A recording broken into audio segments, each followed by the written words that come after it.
Good morning, everyone. Hopefully, you're having a good Saturday afternoon. Here, it's sunny and beautiful, so I'm having a good day, especially after reading this coming out from the CBC. They say premiers say Ottawa should have consulted with them more before tabling the 2024 budget. Yes, yes, they should have. Yeah, so apparently, like, the provinces came out with their budgets before the federal budget. They kind of had a plan for their province, what they wanted to get done, yada yada yada. And then federal budget came out, and it just like blew wide open what like blew up all the plans the provinces had of all the premiers had of their own provinces. So now they're like, well, what the heck, feds? Like, this is our jurisdiction. Don't be putting your hands where they don't belong. So, but you can put your hands on that subscribe button and try and get us to 100 subscribers. Hint, hint, nudge, nudge. Anyways, back to this. From the CBC.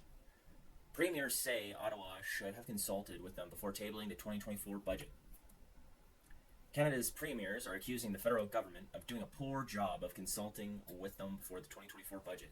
They voiced their concerns in a letter released Friday by the Council of the Federation, made up of all 13 provincial and territorial premiers. And you don't get that very much. You don't get a lot of, like, all the premiers say, hey, you're overreaching, get off my grass. Stay off my lawn, federal government, or else. So they go on saying that the budget proposed $52.9 billion in spending over 5 years, including $8.5 billion in new spending for housing. They also say that Ottawa will post a $40 billion deficit this fiscal year and spend more on servicing its debt. So that's crazy. We have so much debt that we're spending more on our debt than on our healthcare. No wonder we have to wait 2 hours just to see a doctor in a clinic. So most of our money is like going to bankers overseas, or even bankers in Canada, not to its actual citizens. Good job, Trudeau government. How's that deficits balance themselves? And what did he say before the pandemic? Oh, like we'll go into debt for Canadians, so Canadians don't have to. Yeah. Okay. Well, now all of our tax dollars are going to bankers, so and not to our healthcare. So thank you for saying that, Mr. Trudeau. So they continue on saying that there was a limited and consistent outreach from federal government in advance to ensure priorities and objectives of provinces and territories were considered. So I know in Alberta, because of this, they passed a law where they're gonna review all the federal funds coming into municipalities in Alberta to make sure they kind of line up with, to make sure they don't have any like bad like backroom deals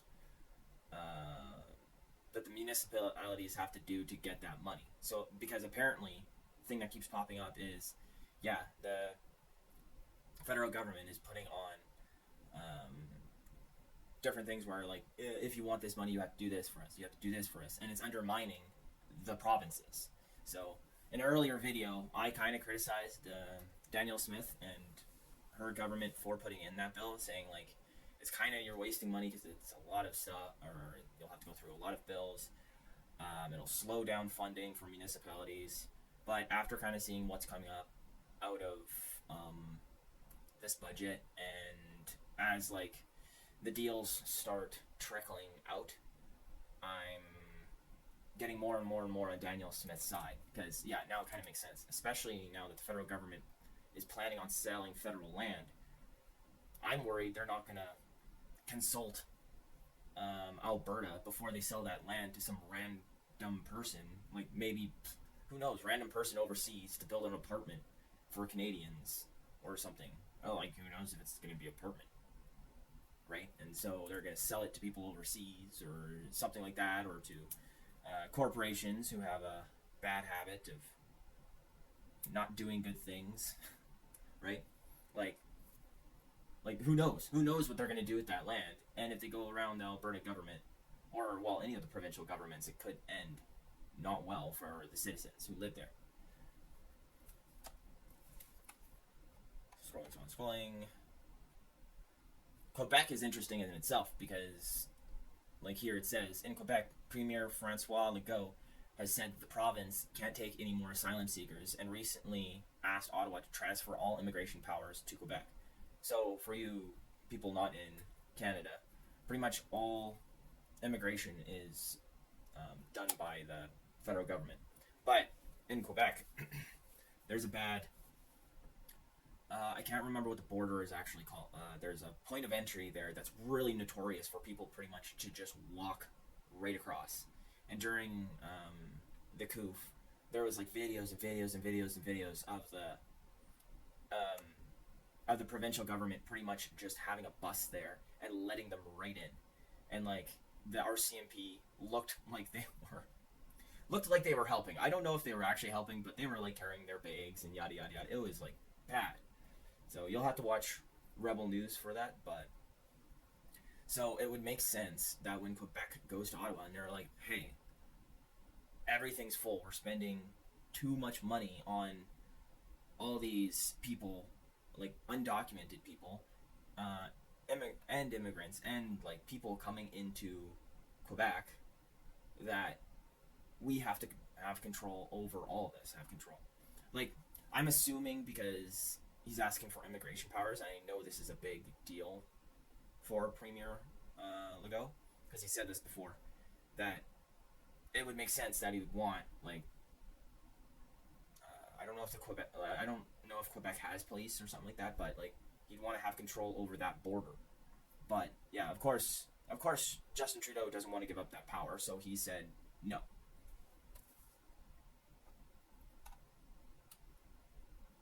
And so, also in this letter, it just said, it said to them that they should refrain from encroachment onto provincial territory.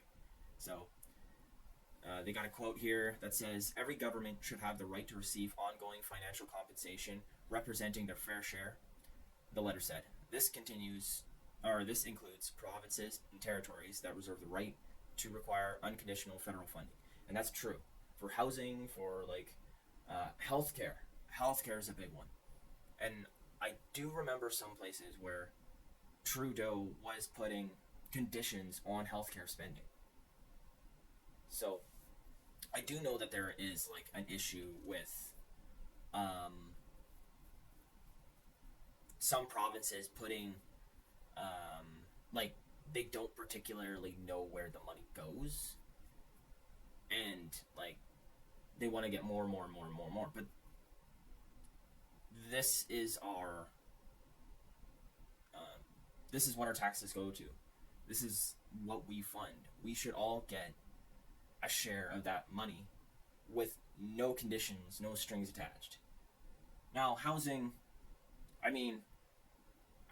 there should be like talk with provinces. Like if it's federal aid for housing, I'm going back to what I said before, like the federal government should go directly to the provinces and consult with them where they want to invest in housing and how much, and write out the rules to that funding, because there has to be a little bit of like okay, we'll give you this much funding if you do, like the federal government could come in with a big ask and be like, oh, okay, so we'll give you this much federal funding for if you put like solar panels on each house. And then provincial government could come back and be like, well, that's not enough money if you want solar panels on each house, and a lot of people don't want solar panels on their house, so how about this? And then the federal government goes, like, it's like a business deal.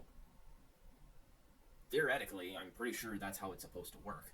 But like if a province wants more money, but there should be a minimum amount that each province gets. It shouldn't be a pick and choose. So if one province does what the federal government wants, then they get the funding. But if another province doesn't, then they get no funding and then they have to fend for themselves. It's not quite how federation works. Plus, we all pay into the system, so then it creates an unfair system. Though, like I said, I do agree that if like there's anything, if a province requests over a certain amount, then they have to adhere to at least some of the federal government's requests, but it has to be like reasonable. So it goes on, says the letter did praise spending on defense, which we needed. We needed that defense. We're a joke at the NATO. We're a joke. And we used to be like one of the top countries there. It's just so bad. But anyways, what do you think about all this federal encroachment? Do you think it's like not that bad? That like yeah, the federal government should have like control over at least some of the provincial jurisdictions, or do you think that no, provinces or federal government should consult with the premiers and then allocate the money that way? Let me know in the comments below, and have a good day.